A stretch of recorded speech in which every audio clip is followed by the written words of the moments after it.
DRS in the studio. Yes, sir. How's it going, man? Why, it's going good, you know. Okay, so tell us about the young DRS. What was young DRS like in the 80s? Tell us about DRS growing up. Well, first of all, DRS is like a production company. There's me, there's my partner, an engineer, the wizard of the bunch, Colin Grange.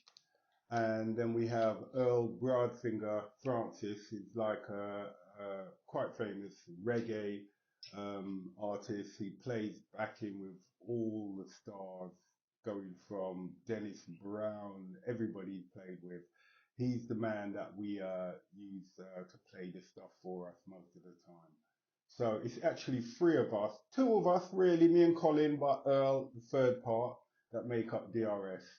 In the beginning, it was just me and Colin, and we just used to make soul music, stuff that we later found out was house.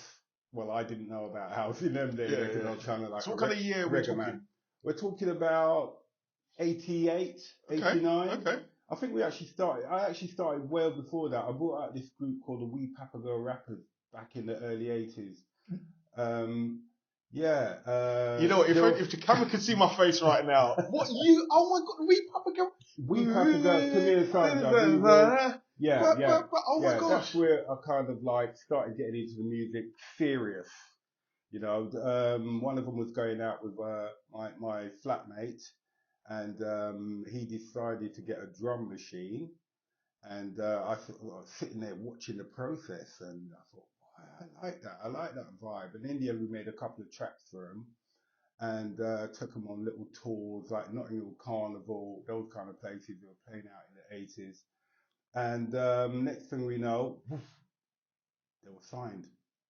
They were massive. Yeah, they were massive. What they call it in Willesden? I can't remember the record company now. Quite a big company. Signed them, and it kind of like gave me a hunger to do stuff for myself and whatever. So that's when someone introduced me to Colin. He had a studio in Harrow called the Cave Station, and we started putting stuff together from there. Next thing you know, I was signed by Kickin Records. Another big label. Yeah. Big label. Pete Harris was the owner of that record label.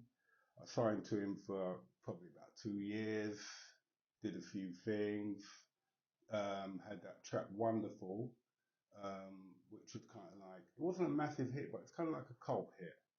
I think it was the first time someone had actually put Studio One and that into hardcore, creating something different, which that was released on Kickin, and I think it was released on Slip and Slide Records as well.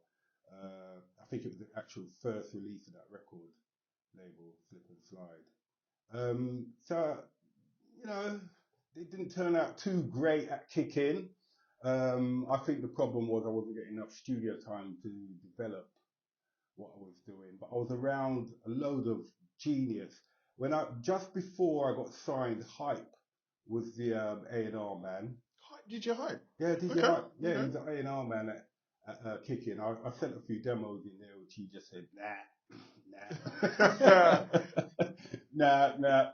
And I think just as he was leaving, I sent something to Peter Harris, and he really liked it, and he signed me. But the problem was there was people like Grant Nelson, Grant Nelson, one of our biggest legendary producers. He was signed there with me and other artists, and I kind of felt like I wasn't getting enough time in the studio to develop what I wanted to do. So me and Colin, we created DRS, and which stands for? Well, at the time it was Dirty Rotten Scoundrels, but later on in the story you'll realise why we kind of like changed it up a bit.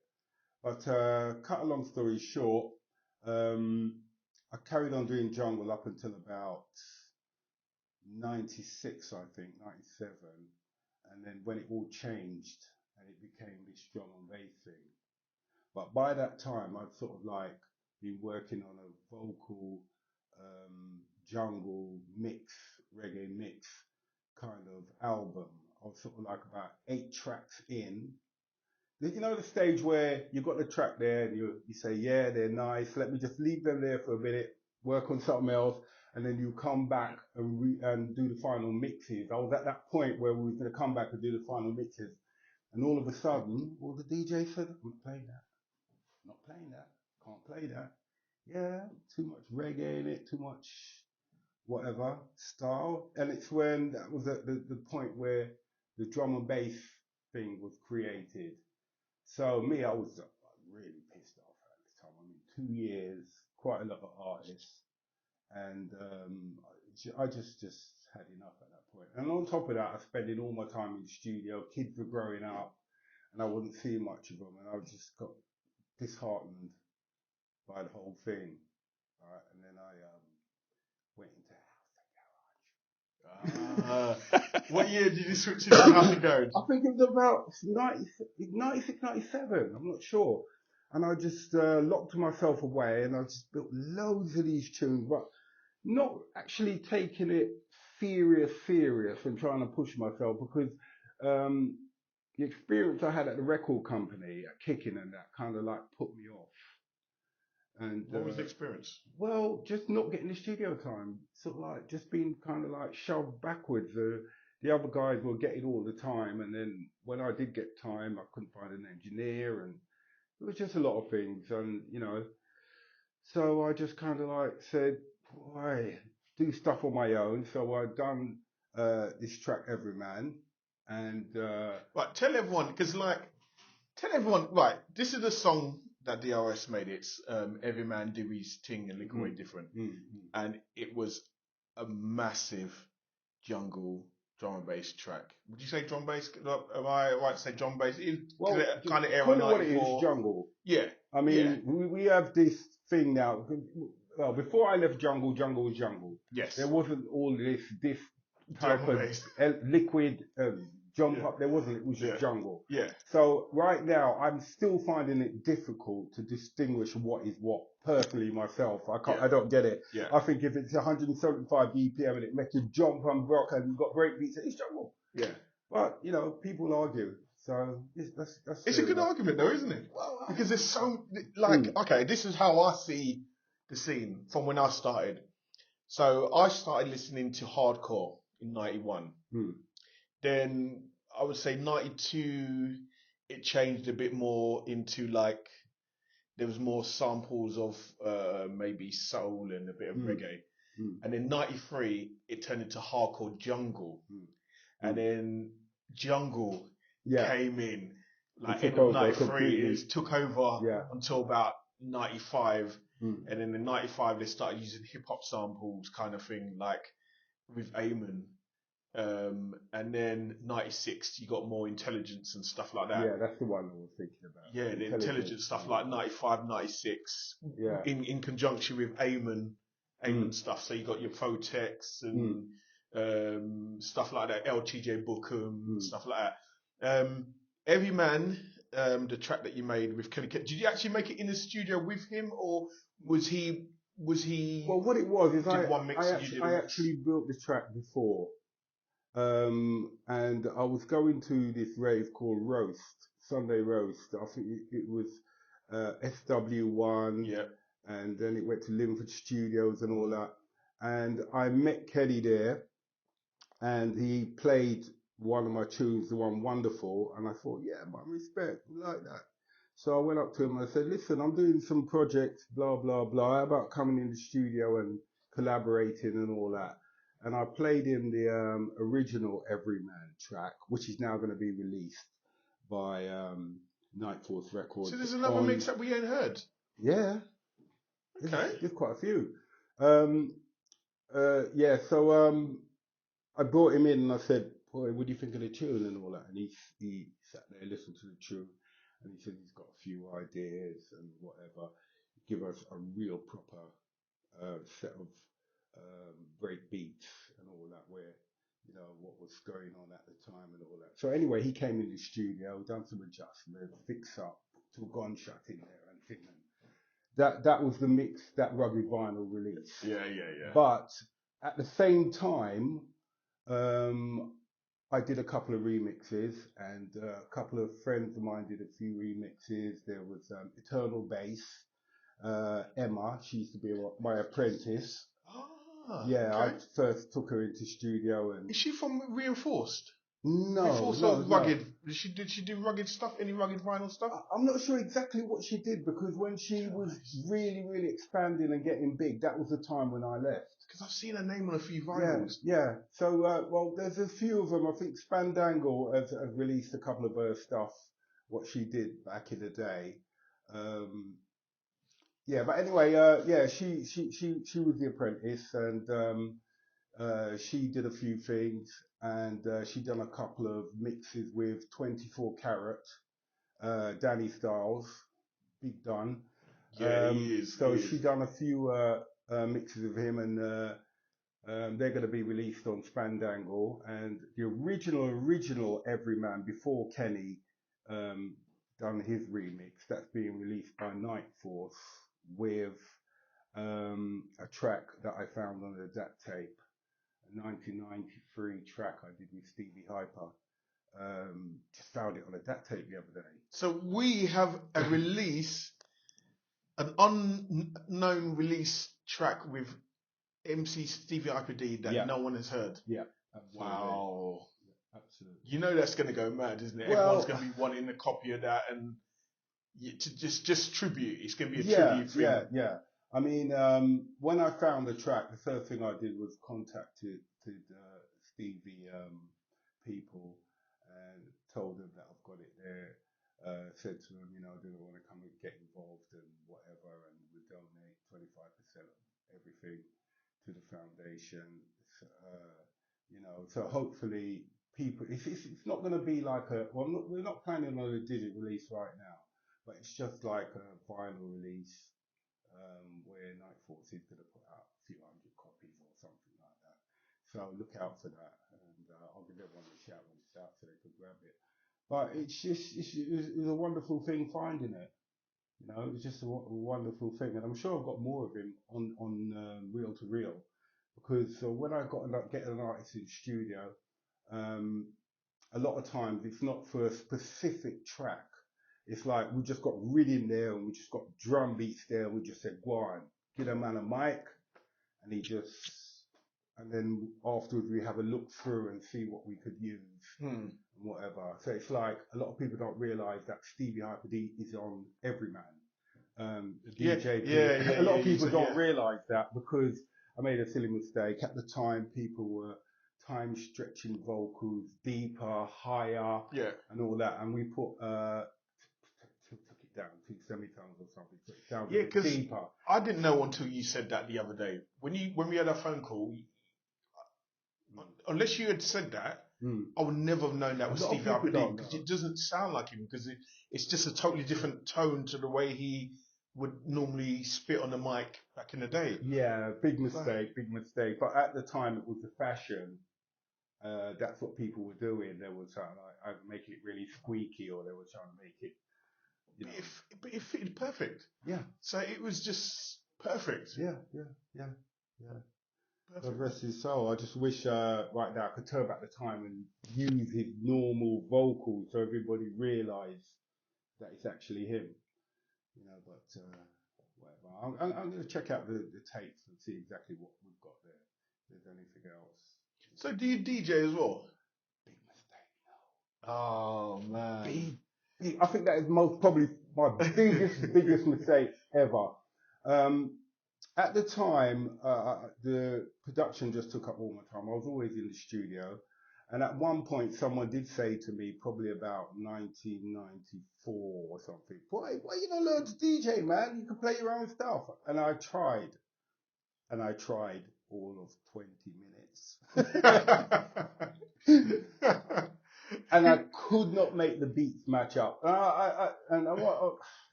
Why I didn't continue, I don't know. I gave it a go and said, nah, I can't do that. And I never tried again. As a producer in them days, did you get a lot of test presses from all the other producers? Well, when I was at Kickin, they just came in. Like, it was tapes. Okay. They'll send you a tape and whatever, and I used to get them and listen to them. There were so many things that got missed that were absolutely Yeah, I can imagine. fantastic. Yeah. And a lot of stuff that didn't actually get listened to, which is a real shame. But as I said to you earlier, I'm starting my own record label, Tough Tempo Records, and we are going to listen to everything. I'm going to make that a point that we can. So no talent goes missed. And I think it's going to be predominantly for new and young talent. You know, I mean, all the big guys already, they've got everything they need and exposure they need. So I'm going to try and concentrate on younger people with talent and just get their stuff out there. And are we concentrating on drum and bass, or what are you going to do with this label? Anything dance. I mean, we're going to have to probably open another one because I do house music as well. And I'd love to release some of the stuff that I've done or I'm going to do and basically put some bass in house. Yeah. Yeah. I love my house. It's too much kick.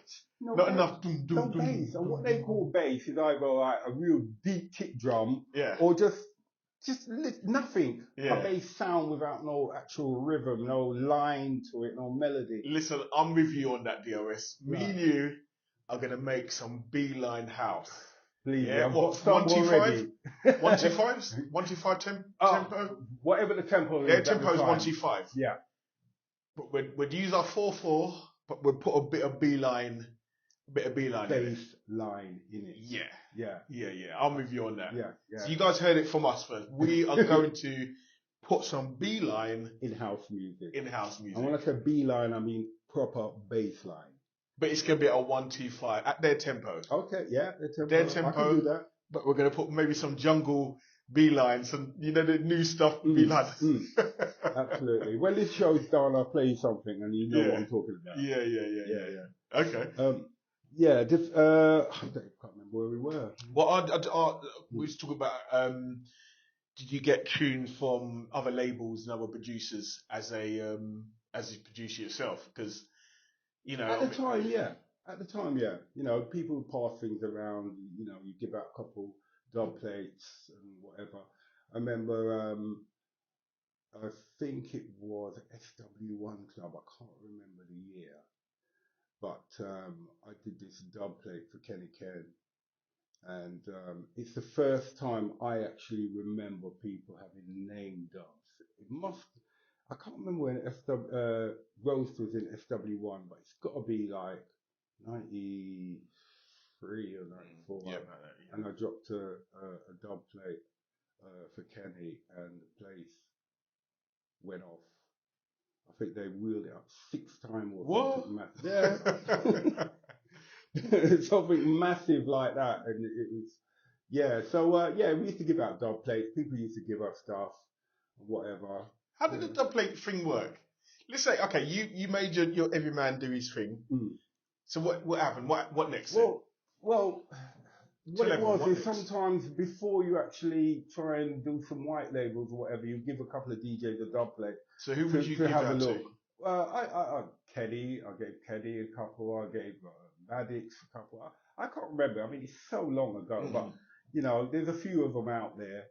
The tunes are like, even the ones that never got released, I made some dub plates for it. But when the majority of the top DJs at the time were saying they're not playing that kind of stuff, I put them down. So I've got a catalogue of 90s jungle, beautiful vocals, DJs and everything that are just coming to light now. And as I said, people like Night Force and Fandango are going to put some of them out on vinyl, and hopefully I'll do some digital releases as well. But there's a few people out there who still like the old time 90s stuff, so I think they'll be happy to hear some of this stuff. So tell people, once the Dubplate's gone out, and obviously that was a massive tune, what was the next stage? How do you know that? How do you know that the tune is worth releasing? What stage? What's the next stage after the Dubplate's gone out to the big names? Well, the reaction. it's always a reaction, and when I make a tune, I don't just keep it to myself. Everyone I know, I mean, any DJ maybe watching this or whatever that has spoken to me know that I just give them out, and then I call them back, say, what was the reaction? How do people feel about the track and whatever? And if it's a good response, then you think, yeah, and then you just talk it around different companies and whatever, and basically, if you do a good tune, most people you send it to will want to play it or sign it. And that's what I think. If I make a tune and I send it to someone and they don't want to play it or they don't want to sign it, I just move on. So it's all reaction on where we go the next step. Okay, so Rugged Vinyl obviously released that. Yeah. Big label back in the day. Mm-hmm. Massive. What was it like when you got your signing with Rugged Vinyl? I can remember being excited. I can remember the track coming out, and just feeling good. I did a couple of PAs with Stevie Hyper and Kelly Ken. I think we was at Bagley's one time or whatever, and it's just a great feeling. But when you've been out of it for so long, you kind of just forget. Yeah. I mean, I'm a granddad. I'm a great granddad. Yeah. So yeah. So who's your inspiration? Musical inspiration. Yeah. Mostly reggae stars, mostly reggae artists like Dennis Brown and Freddie McGregor and all that. But also my inspiration being people around me like Grant Nelson, who was a real inspiration to me because that guy was so talented. Mm-hmm. Even as a young kid at Kickin, my mouth used to just drop on the floor. He'd say, come, Errol, come and hear this. And he would play me something, and my jawbone would just drop on the floor. I said, what? You did that? Like 10 minutes? So, he was an absolute genius. Yeah. Absolute genius. And, I learned a lot. My other inspiration is my partner, Colin. The things he can do with keyboards and all this equipment is just unreal. Absolutely unreal. There's quite a few people. I remember back in the day, they had a man like Pache and all that, who was a really, really great producer. And them man, they were just off the hook when I used to hear stuff that they do. But, me personally, I never followed anyone. My policy was always, if it'll make me dance, it'll make you dance. So I always done stuff what made me dance, rather than follow. I follow people's the way they would arrange things and stuff like that. But actually, in music, it's just what made me what makes me dance, what makes me feel good. But I have got loads of inspiration. I mean, I could go on and tell you in soul music, I love this or I love that one. Is there a producer that you would love to have worked with or would love to work with that you haven't worked with yet? Well, yeah. Literally in the drum and bass industry. Right. Obviously Ray Keith. I would love to work with Ray Keith. He's done some epic tunes and he seems like a really nice guy. Blade Runner. Wow. Yeah. He's the top man, isn't he, at the moment? He's the top of the top. Mampy Swift. Yes. I like Voltage. All of them artists out there now. I'd work with any of them. Dillinger, all of them. I listened to all of them play on the Drum with Bass All Stars on Sunday. I was up there and I was just like, my mouth was just hanging open the whole time. I'd like to work with any of them. Just I'd like to bring my vibe to them, get something played and say, do something with that. What music platform are you using? What program are you using? At the moment, we're using Logic.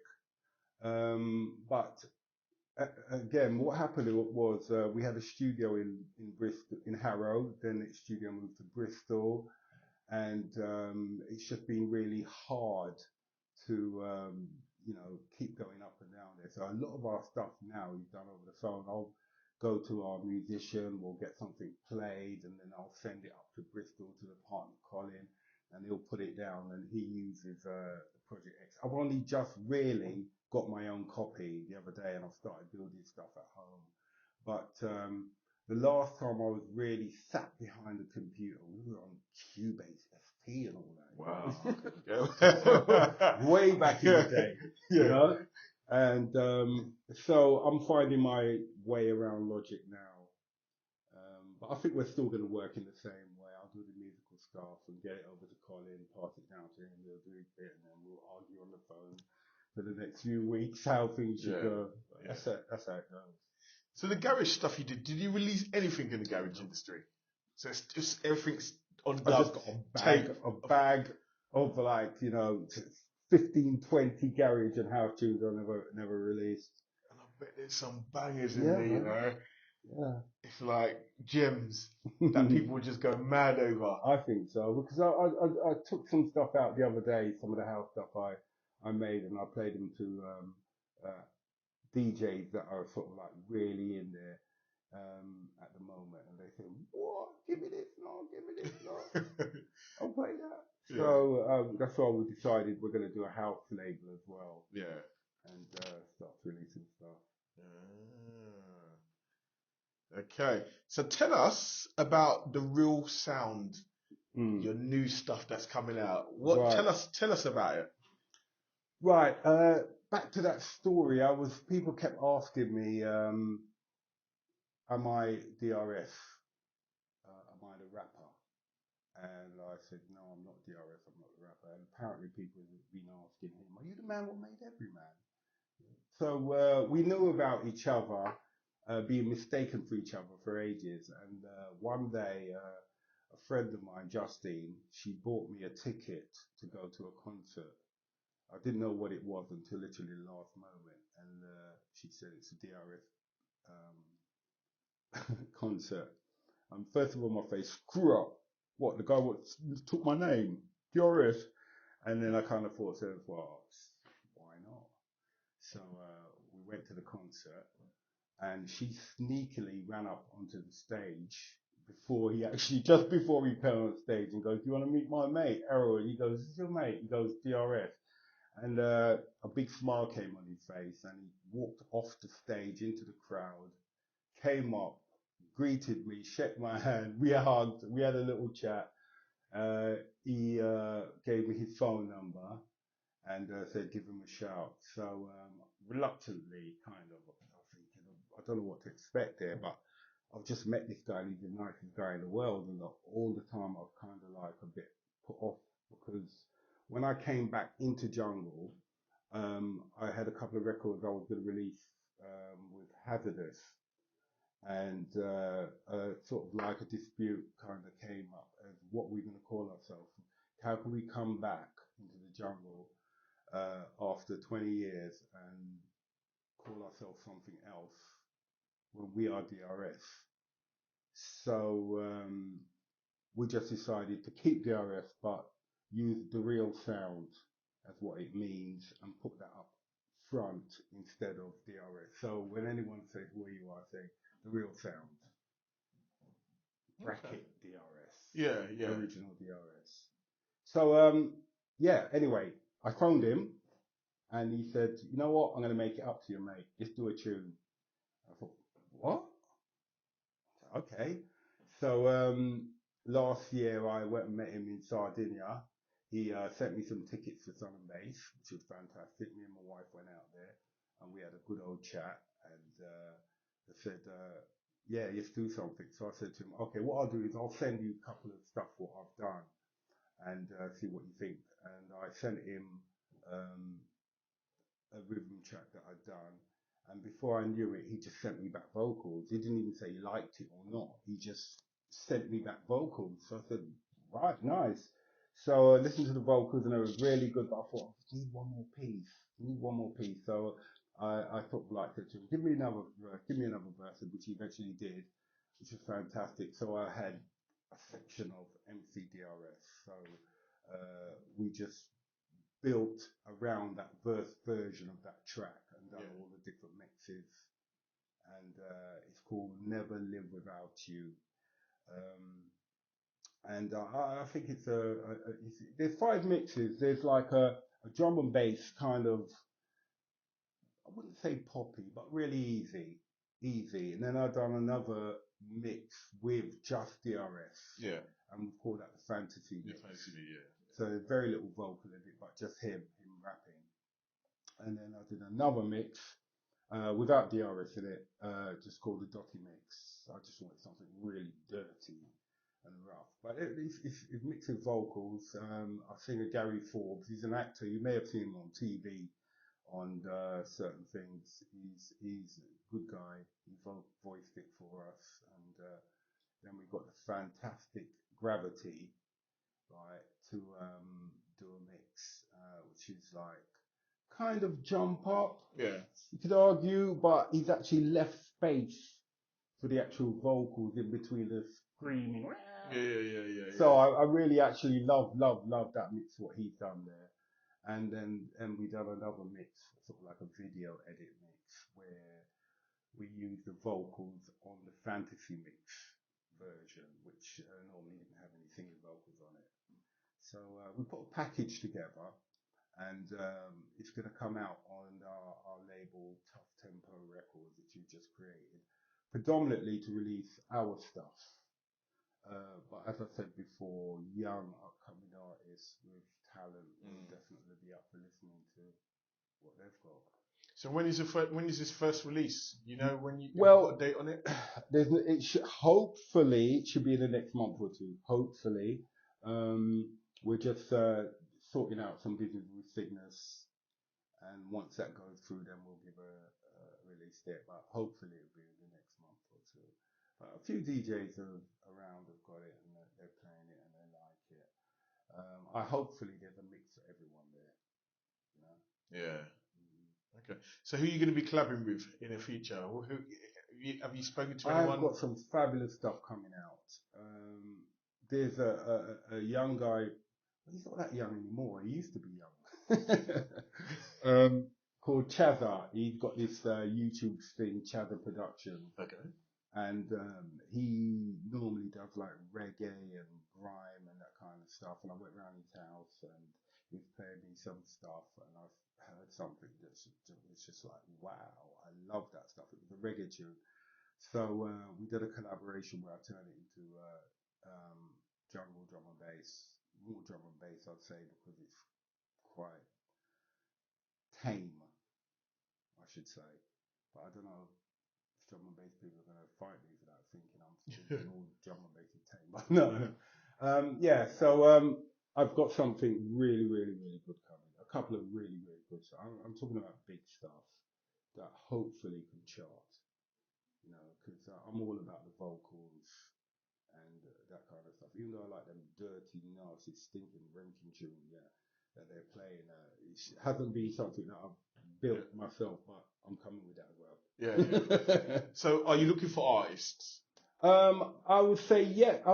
At the moment, there's so much paperwork and this and that going on that it's like literally I'm screaming, thinking I didn't realise it was so much to do to start a record label and all that. So I would say I'm listening, but as far as like releasing other artists at the moment, that won't come for a little while because we've got so much back catalogue and stuff of our own to release. But as soon as that sort of like calmed down a little bit, definitely looking for artists.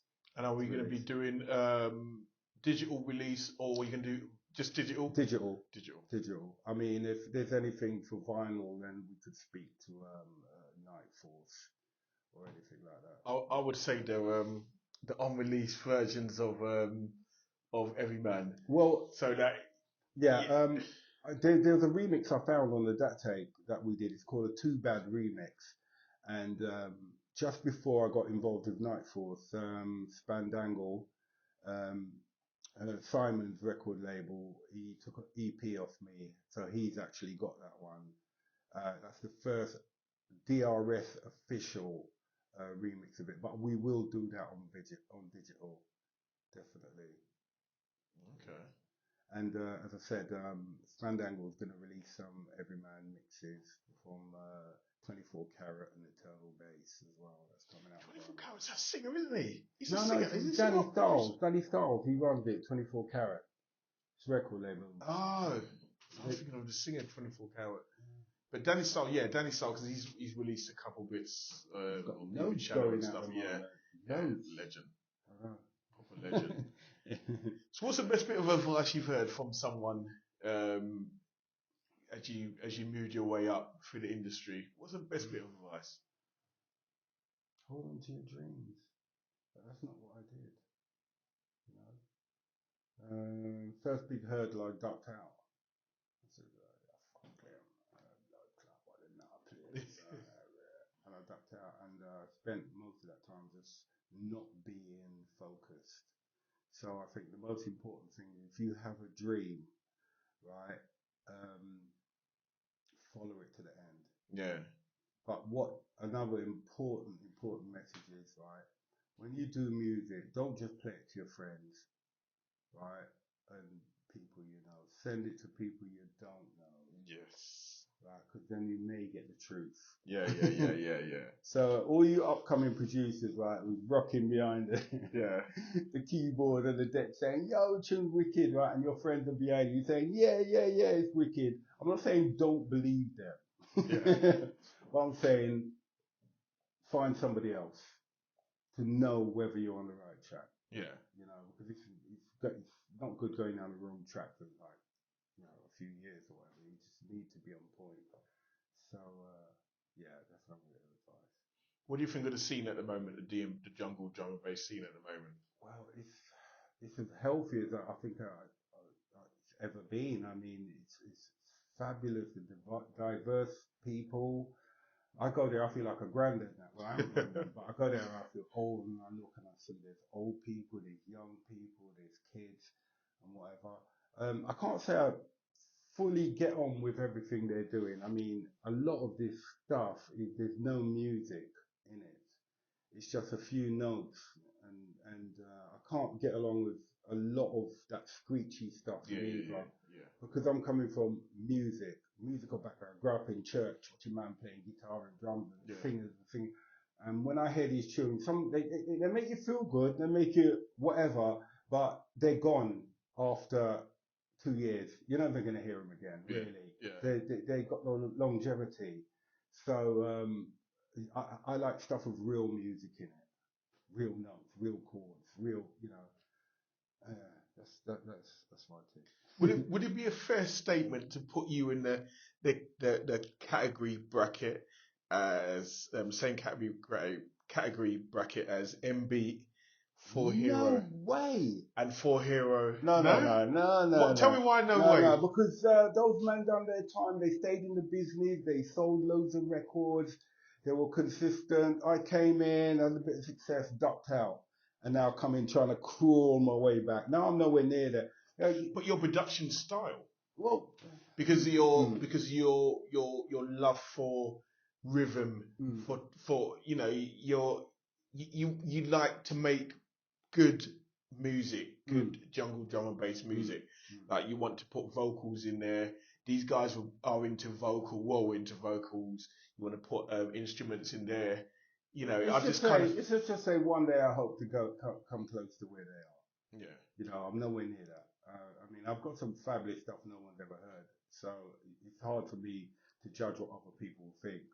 But no, I'm nowhere near them, man. I'd like to be near them, man. You know, I mean, definitely.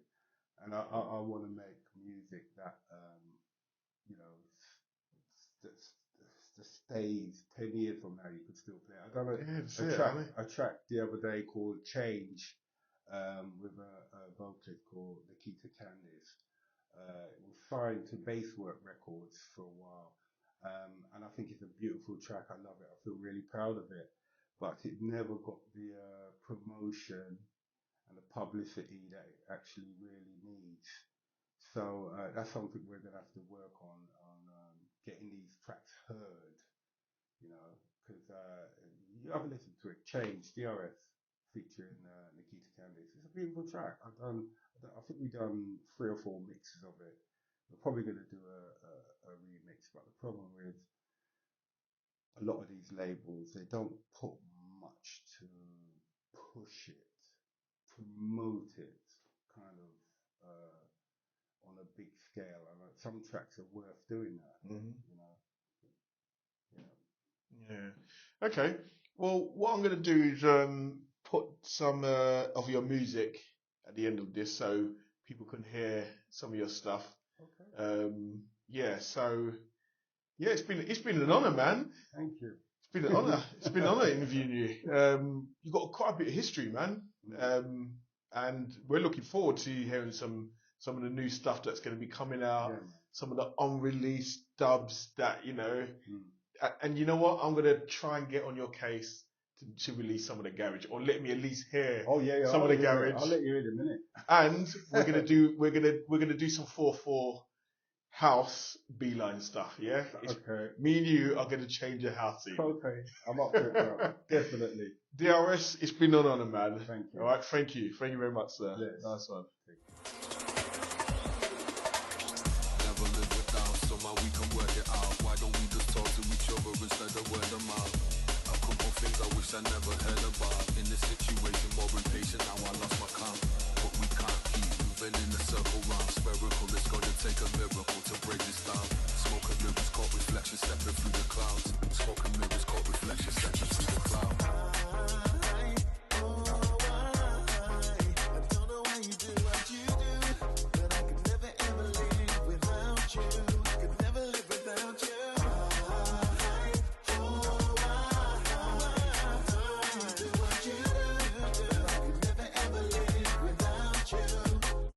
Without you.